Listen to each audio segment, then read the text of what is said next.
Hello everyone. তো আজকে ব্লগটা সকাল থেকেই শুরু করলাম রান্না দিয়ে। তো এই যে একটুখানি চিকেন ছিল ফ্রিজে, তো সেটাই রান্না করছি। খুবই সামান্য, তো সবার তো হবে না, তো ওদের মতো আগে করে দিই সকালবেলা, তারপর ওরা অফিসে গেলে দেখা যাবে বেলায় কি করব। আর এই যে এখানে রুটি করে রেখেছি, আর এই চিকেনটা করব সাদামাটা, যেরকম সাধারণ প্রত্যেক রবিবারে করি সেরকমই বানাচ্ছি চিকেনটা, সেই জন্য আর রেসিপিটি সম্পূর্ণ দেখালাম না। আর আমি যখন এরকমভাবে চিকেনটা করি না, তখন এই যে এই চিকেন মশলাটা দিই। তো এই চিকেন মশলাটা দিয়ে চিকেন কষা করলে কিন্তু খুব ভালো লাগে।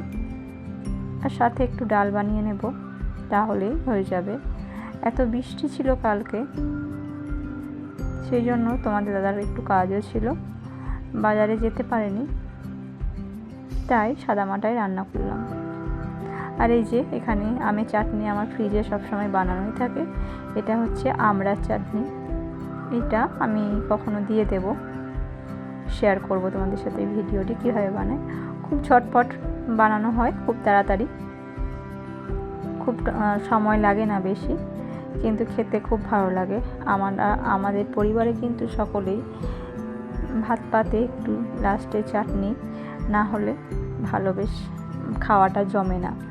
তো যাই হোক, ওদের সকলকে সব কিছু গুছিয়ে গাছিয়ে দিয়ে ওরা সবার মতো যে যার কাজে বেরিয়ে গেছে। আর এখন এই যে ভিডিওটা দেখছো, এটা হচ্ছে বেলার রান্না। তো বেলার রান্না শুধু আমার নিজের জন্যই করব। সকালে তো চিকেন রান্না করেছিলাম, আর তো কিছু করিনি। ডাল করার কথা ছিল, কিন্তু বর বলল এটাই থাক, ডাল করতে লাগবে না।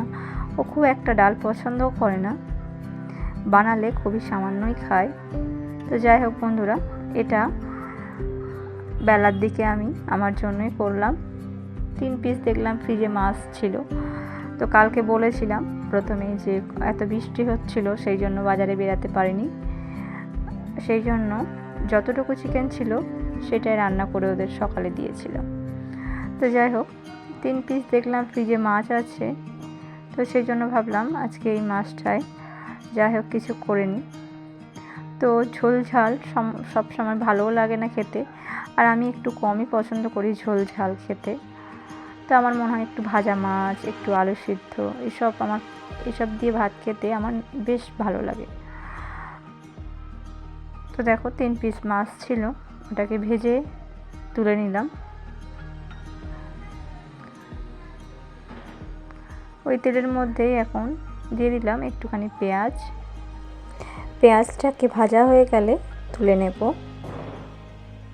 খুবই কিন্তু সাদামাটা এটা রেসিপিটি, কিন্তু একবার বানিয়ে দেখো, ঝামেলা কিছুই নেই, কিন্তু খেতে আমার বেশ ভালো লাগে। আর তোমরাও একটু ট্রাই করো, অবশ্যই কিন্তু ভালো লাগবে। তো গরম ভাত আর সাথে আলু সিদ্ধ, আর এই যে মাছের রেসিপিটি আমি করব, তো এটা আমার খুব ভালো লাগে। তো আমি মাঝে সাঝে এরমভাবে বানিয়ে বানিয়ে খাই। তো যাই হোক, সেটা তোমাদের শেয়ার করলাম। যদি তোমাদের ভালো লাগে তাহলে তোমরাও একদিন বানিয়ে দেখো তোমাদের কেমন লাগে।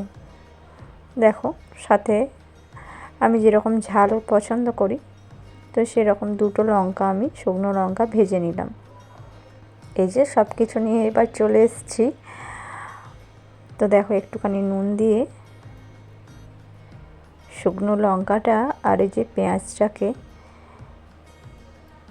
ভালো করে মেখে নিচ্ছি প্রথমে। এটা খুব যে বিশেষ রান্না তোমাদের সাথে শেয়ার করছি তা না, আমার ইচ্ছে হলো, এটা আমি শর্ট ভিডিওতেও মনে হয় দিয়েছি, তো ইচ্ছে হলো তোমাদের সাথে একটু শেয়ার করি। যদি ভালো লাগে তাহলে তোমরা ট্রাই করতে পারো, দেখো অবশ্যই তোমাদের এই রেসিপিটিও ভালো লাগবে। তো সব সময় দেখবে সব কিছু, অনেক সময় হয় না যে ঝোল ঝাল এসব ভালো লাগে না, তো তখন দেখবে এটা বানিয়েও আমার কথা ভেবে অবশ্যই তোমাদেরও ভালো লাগবে। মাছের কাঁটাগুলোকে যতটা সম্ভব ওপর থেকে একটু তুলে দেব। বাচ্চাদের তো দেবো না, সেই জন্য আমি যতটা পারছি তুলে নিচ্ছি, আর বাদবাকি খাওয়ার সময়তেই ফেলে দেব। তো যে মাছের কাঁটাটা একটু কম আছে না, সেই মাছ দিয়ে করলে আরও বেশি ভালো হয়। তো আমার কাছে যে মাছটা ছিল, এটা হচ্ছে কাঁটাপোনা মাছ, ফ্রিজে ছিল 3 পিস, তো ওটা দিয়েই আজকে বানিয়ে নিলাম। আর কাঁচা পেঁয়াজ দিয়েছি, সাথে এই যে সর্ষের তেল দিলাম। তো এটাতে আর কিছু লাগবে না, তো এটাই ভালো করে চটকে নেব। ভর্তা বলতে পারো এটাকে একটা। এটা কিন্তু সিদ্ধ মাছ দিয়েও বেশ ভালো হয়। মাছটাকে আমি যেমনি ভেজে নিলাম, তো সিদ্ধ মাছ দিয়েও এটা করা যায়। আমি কখনো কখনো এরকম সিদ্ধ মাছ দিয়েও করি, ওটা ভালো, হেলথের পক্ষে খুবই ভালো, তেলটাও খেতে হবে না। তো যাই হোক, আমি আমার মতো ভাত নিয়ে নিলাম, আর লাল লাল করে একটু আলু মেখেছি, সেটাকেও নিয়ে নিলাম। আর এই যে মাছটা যে মেখেছিলাম, ভর্তা বলতে পারো, তো ওটাও নিয়ে নিলাম সাথে।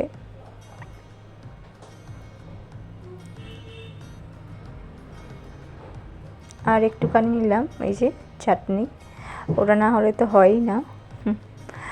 তো এই যে এটাই হচ্ছে আজকে আমার দুপুরের খাবার। তো সাথে একটুখানি তেল নেব, মাছের তেল, তো ওটা না নিলে তো জমবে না খাওয়াটা।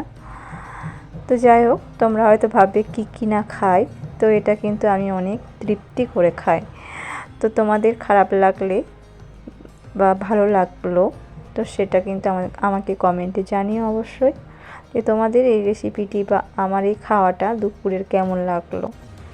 তো বন্ধুরা, যারা আমার ভিডিও দেখছো, অবশ্যই কিন্তু আমার পাশে থেকো, সাথে থেকো, আর আমাকে আগিয়ে নিয়ে যাওয়ার উৎসাহটা একটু দিও।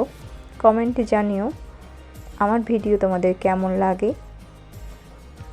আর আমার ছোট ছোট ভুলগুলোকে একটু ধরিয়ে দিও, তাহলে আমি পরবর্তী ভিডিওতে সেরকম বুঝে আমি ভিডিওটা করব। তো বন্ধুরা, আজকের মতোই কিন্তু এইটুকানি।